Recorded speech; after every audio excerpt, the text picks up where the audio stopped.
this isn't going to make sense to you, and I'm sorry about that. I'm just going to start at the beginning, with the house.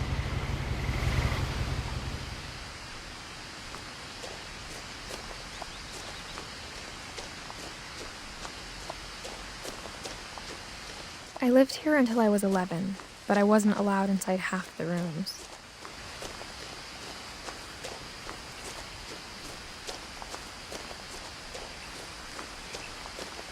I hadn't been back since my brother Lewis's funeral.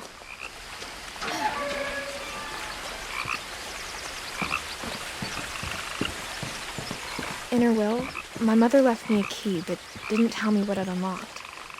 Maybe she thought I'd know. Or she thought the mystery would be enough to bring me back.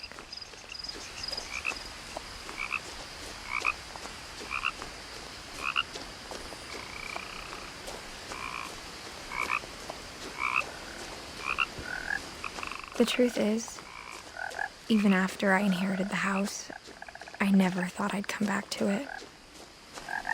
But now I had questions about my family that only the house knew the answers to. The woods around the house have always been uncomfortably silent, as if they're about to say something but never do.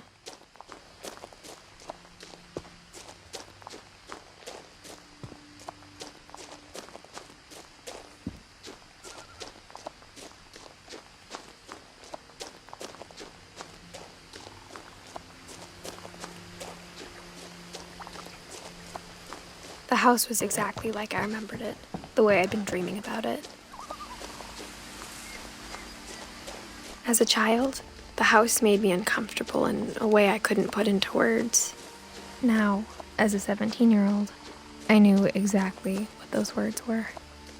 I was afraid of the house.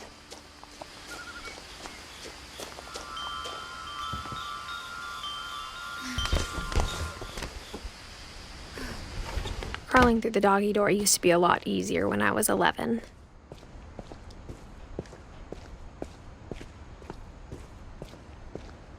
For the first time in years, I felt like I was home. Nothing in the house looked abnormal. There was just too much of it, like a smile with too many teeth. After Milton disappeared, Mom sealed up all the bedrooms.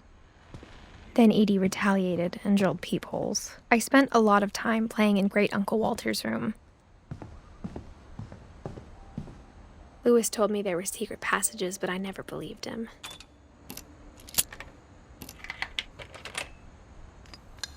Turns out, my mom was really good at keeping secrets. Now it was time to find out what my mom had been afraid of. Reading this, maybe it sounds like I had a plan, but I had no idea what was behind that door. Just like I had no idea where all this was gonna lead.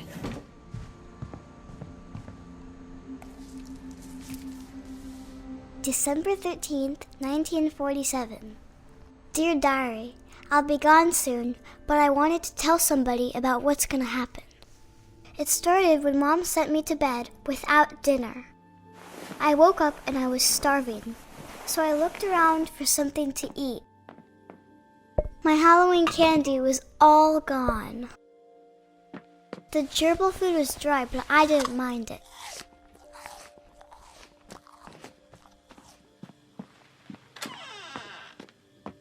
I kept eating and eating.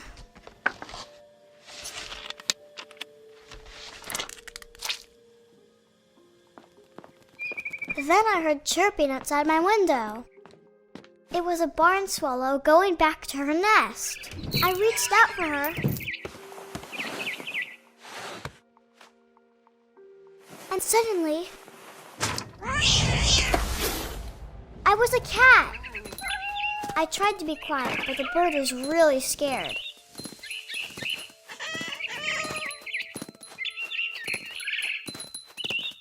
I jumped and I almost got her. Now I was up in the big tree. I promised Dad I gobbled her up. And suddenly, I was an owl. First, all I heard was the wind. Then I heard little teeth nibbling in the grass.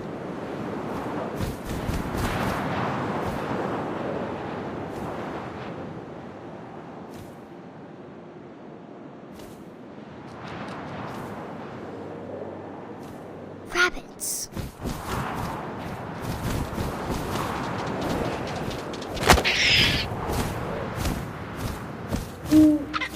I imagined his face looking up and seeing mine through my talons. I swallowed him up, and I didn't chew one bit. Then I flew off to find something bigger.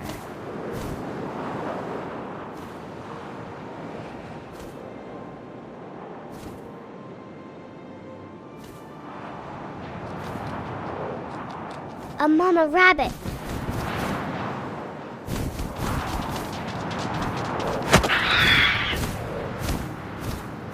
She was almost too big to carry. I started choking, but I couldn't stop eating. And suddenly, I was a shark.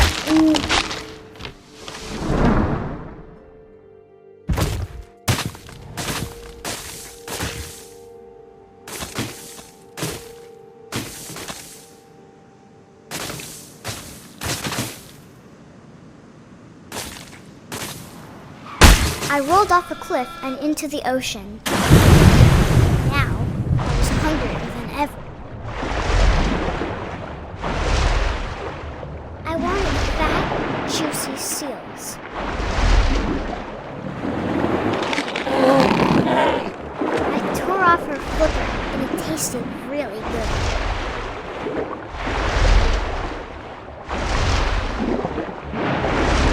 I grabbed on tight. When I was so hungry, I jumped out of the water. When I opened my eyes, everything had changed. Now I was a monster, and I smelled pink blood.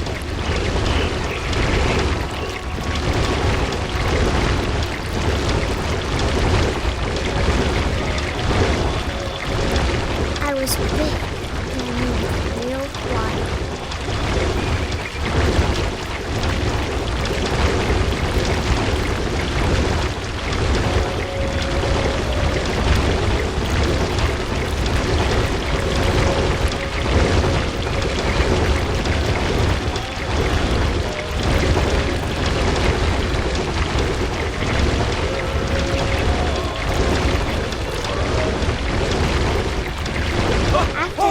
Passenger, I was still hungry. And across the water, I smelled something new. Something I had to have, so I swam towards it. I slithered onto the sand, and the good smell went into an old pipe.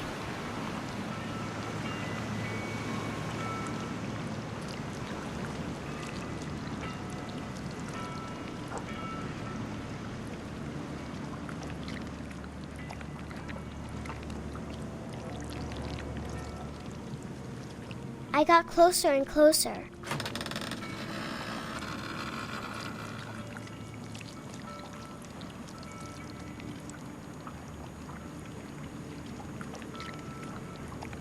All of my stomach started growling. And suddenly, I was me again. I held my breath for a long time, but I couldn't hear anything. I think it's waiting for me to fall asleep. But it's not going to wait much longer. It needs to feed, and we both know I will be delicious.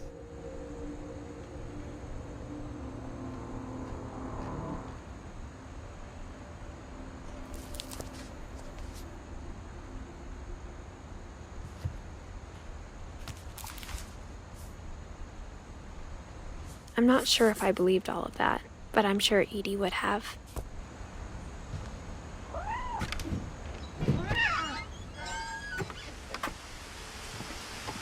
This will be obvious later, but my mom never told me any of these stories. Edie would have, but Mom didn't like bringing up the past. Though, when we adopted a stray kitten, She was the one who named it Molly. I spent a lot of time in Great-Grandma Edie's room. Even in her 90s. Sometimes Edie seemed a lot younger than my mother. The only trace Grandpa Sam's first wife, Kay, left on the house was the pink bathroom.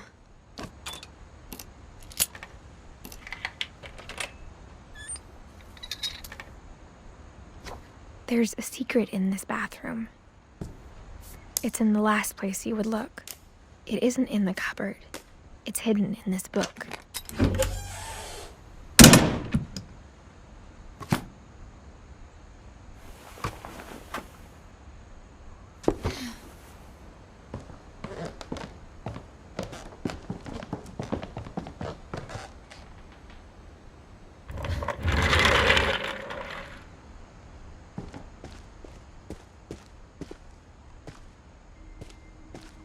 I knew Grandpa Sam had a twin, and that he never talked about him.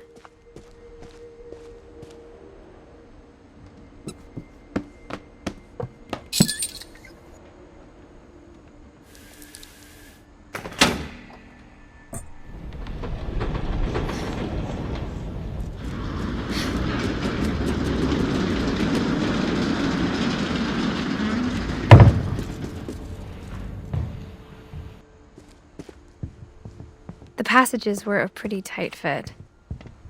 They'd obviously been built for smaller hands and bellies.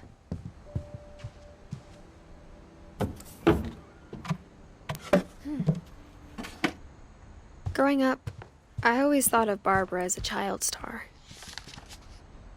Of all the stories people wrote about Barbara's death, I'm surprised Edie saved this one.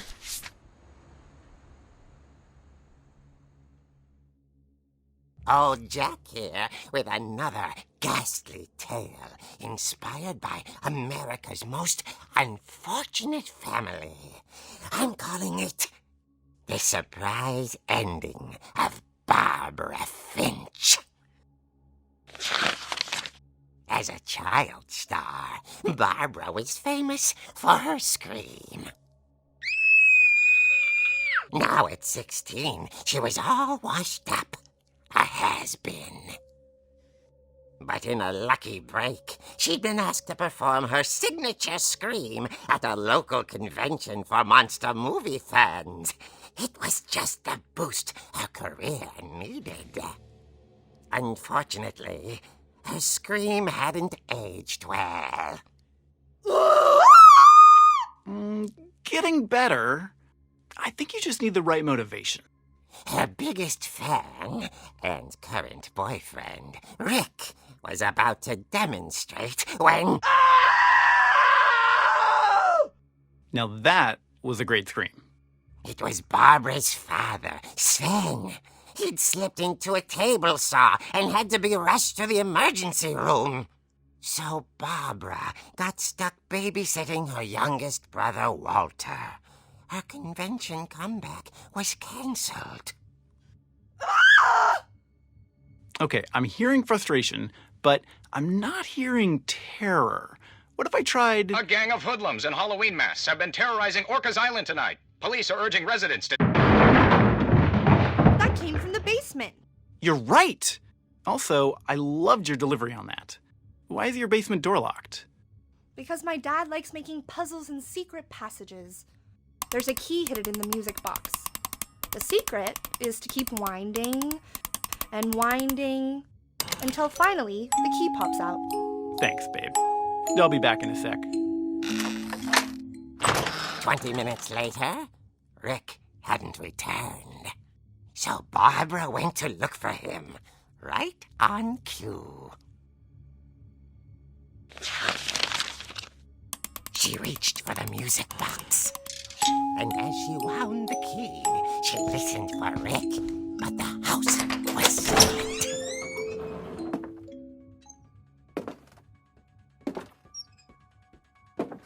She found Rick's crutch and imagined the worst.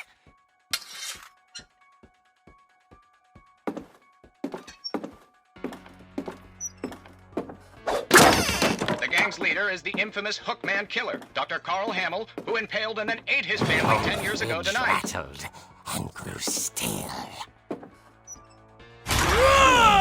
dear! Oh! Rick? Barb, relax. I was just trying to scare you to help you find your scream. Well, I'm not scared, Rick. I'm furious. Then act furious. All I'm getting from you now is that you're hurt and confused and you... She threw him out, but she kept a little something to remember him by. Barb, have you seen my other crutch?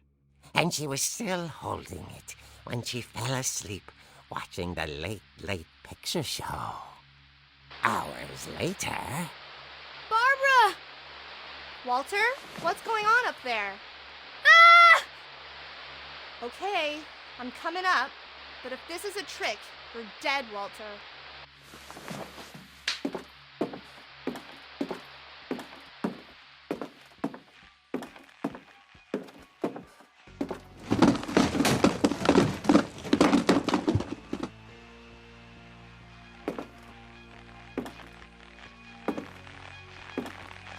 Walter, are you there?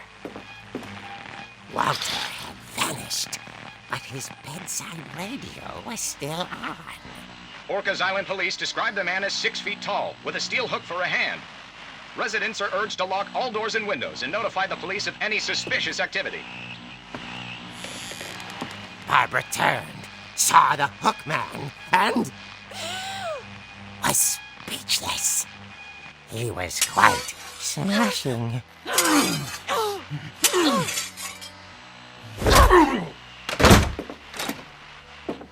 And he was.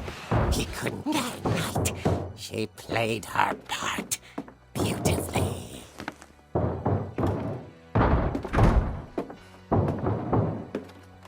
Molly's door hadn't been opened in years.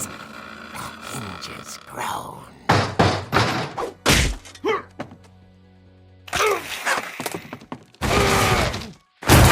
He wasn't moving, but she sensed the story might not be over yet.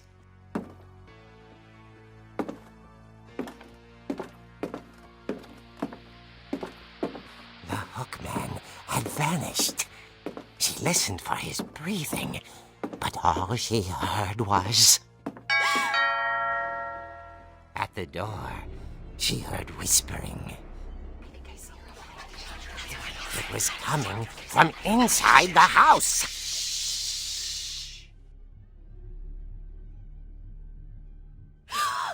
Oh dear. The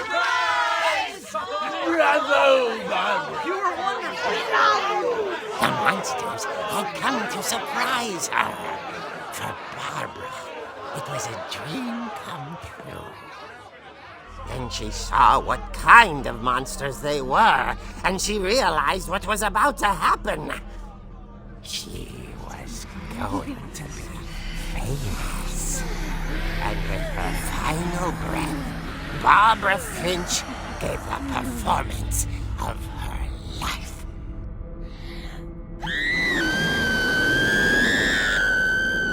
I wasn't there myself, but I hear Barbara was magnificent.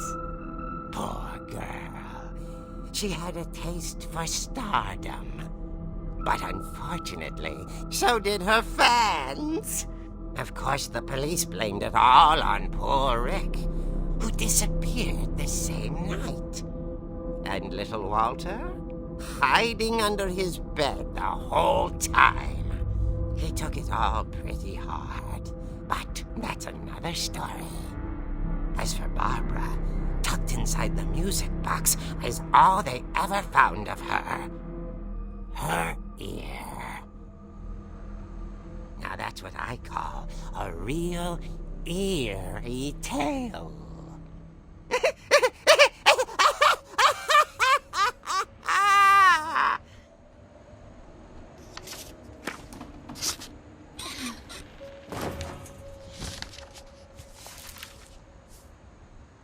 Edie told me all Barbara wanted was to be remembered, as absurd as that comic was. Maybe what Edie saw was a happy ending.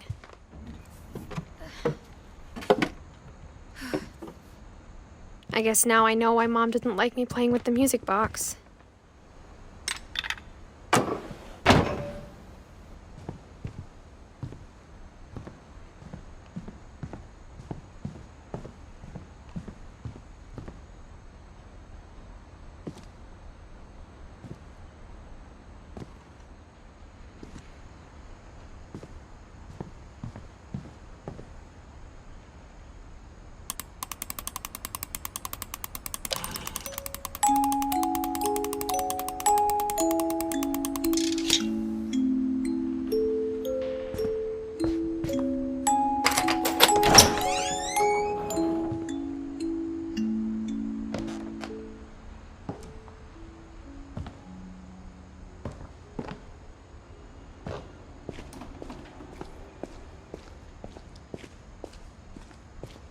I saw Edie sneak down to the basement once, carrying packages. I thought maybe she was hiding presents.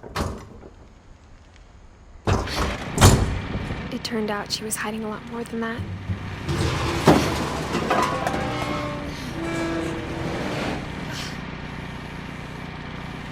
I remember asking Mom once about where Walter had gone. She said after Barbara died, he got as far away as he could. If there's a pattern in all these stories, I think it's that none of us has gotten very far.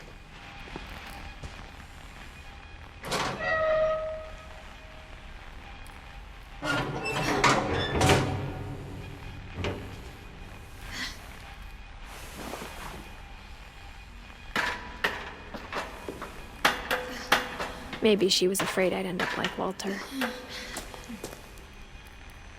But if she never told me about an uncle under the house, I can only imagine what else she was hiding. I don't want to make the same mistakes she made, trying to bury something that's still alive. Now that there's only one of us left, or maybe two, I thought it was time I heard the stories for myself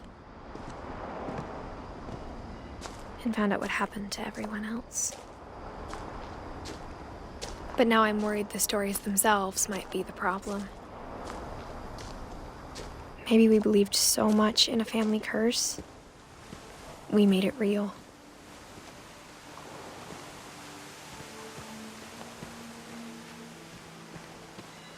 I don't know if I should even be writing this.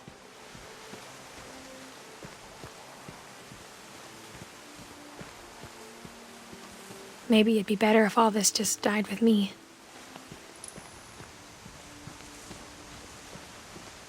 But I thought you should know about your family.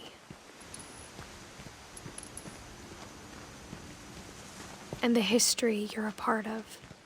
Though to be honest, I feel as lost as you probably do right now.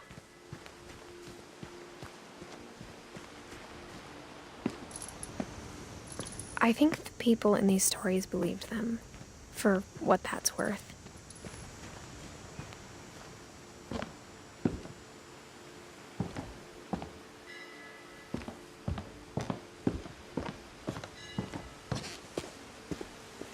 And when you look at the house, that history of imagination and stubbornness and madness, any of it seems possible.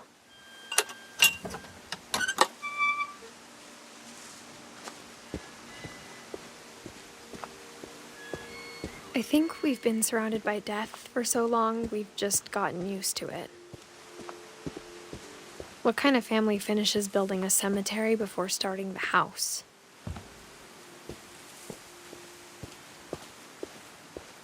It's embarrassing for me to admit this, but The pet cemetery made me more uncomfortable than the human one.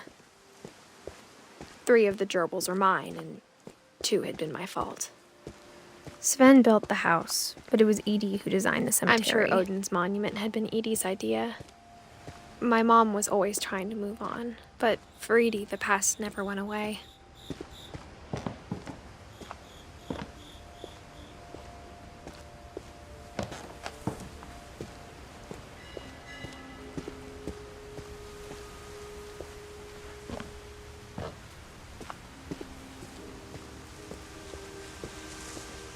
There's so many things I wish I could ask my mom now. Part of me thinks this is what she wanted all along. For me to come back someday and find everything out for myself.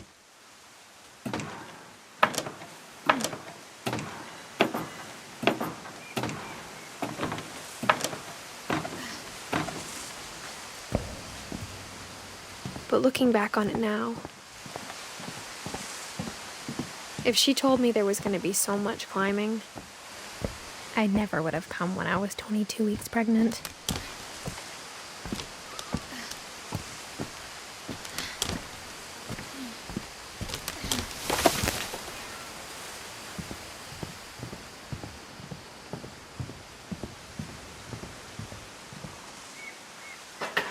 I never met Grandpa Sam, but I think he and my mom had a lot in common.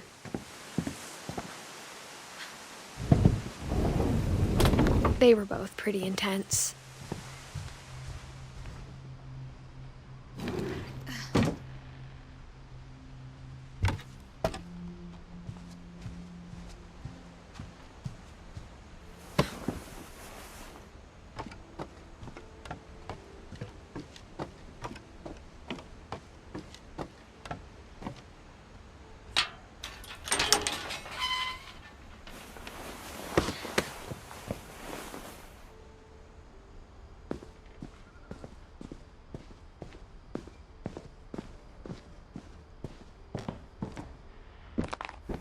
My mom moved up to the loft after her brothers died. At the time, it was as far away as she could get.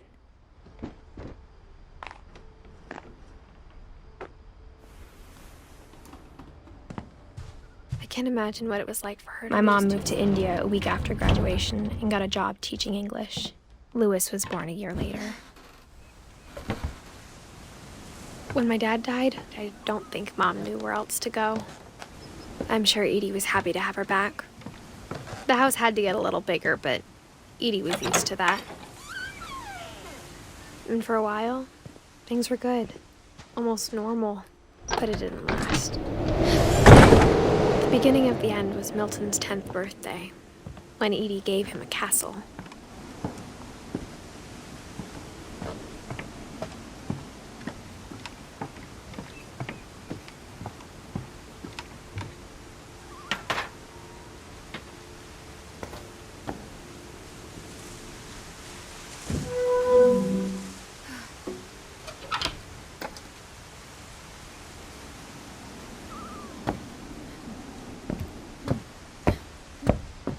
Louis's room smelled very, very familiar. That part of him lived on.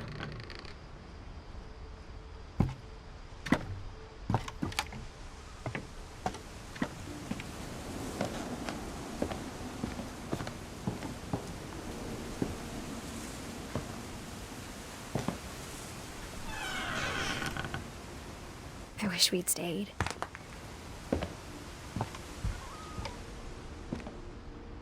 What happened that night had been coming for a long time. Maybe it should have come sooner.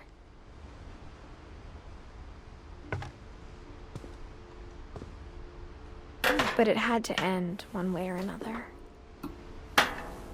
All that's left now is to tell you about that last night.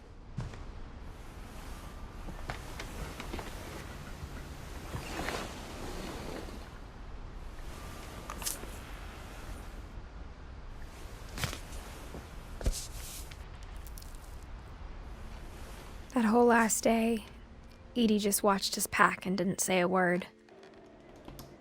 Until supper, when she raised her glass and said, "To our final night together, and all our final nights apart." Grandma, you know what I said about alcohol. Some of your medications are very Edith, specific. I left a present for you in the hallway. Why don't you go open it? The grown-ups have to argue now. I'm sorry, you're right.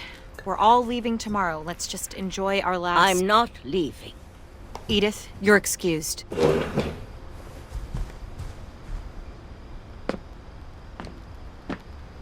The power had been shut off that morning, but Edie always had plenty of candles.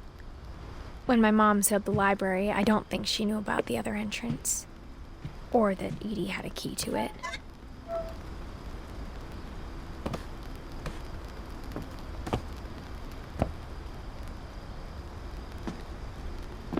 The thing you're afraid of isn't going to end when you leave the house. Edith has a right to know these stories. My children are dead because of your stories. I think it's best if Edith and I leave tonight.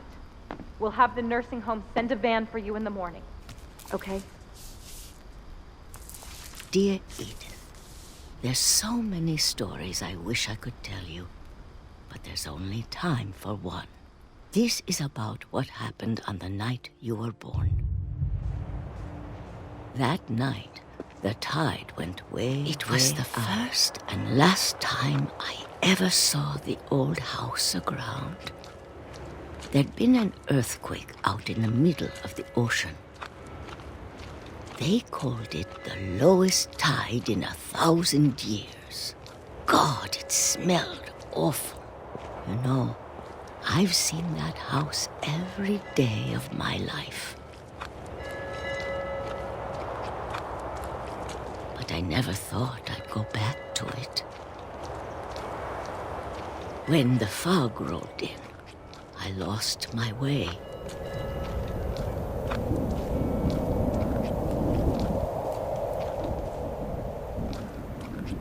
I got turned around.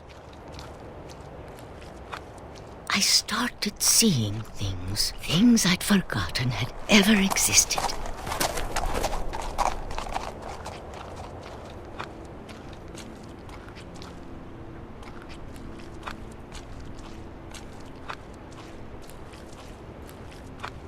But when I saw them, they felt like old friends. That night, a lot of things came back to me. Or maybe I came back to them.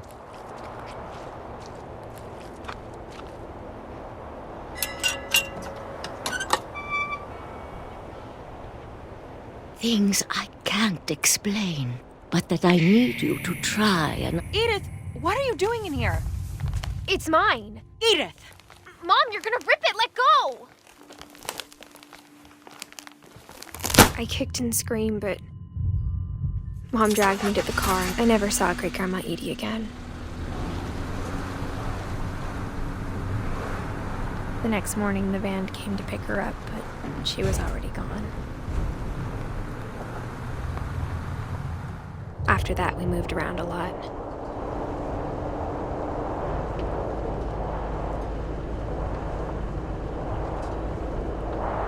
We both tried to make the best of it.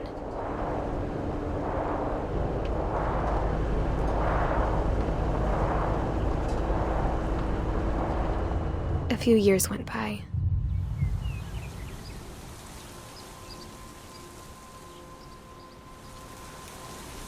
My mom didn't like to talk about it, but she started getting sick a lot. The rest happened pretty quickly. She got better for a while, and then she didn't.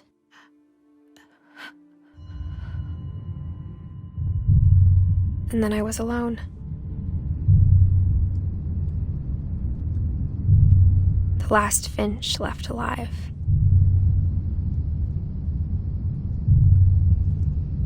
Until I found out about you. I'm still not sure what to tell you about all this. If we lived forever, maybe we'd have time to understand things. But as it is, I think the best we can do is try to open our eyes. And appreciate how strange and brief all of this is. This journal was supposed to be for you. But now I hope you'll never see it. I just want to meet you and tell you all these stories myself. But I guess if you're reading this now,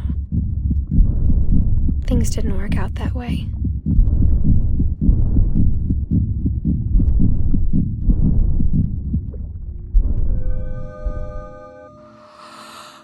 This is where your story begins.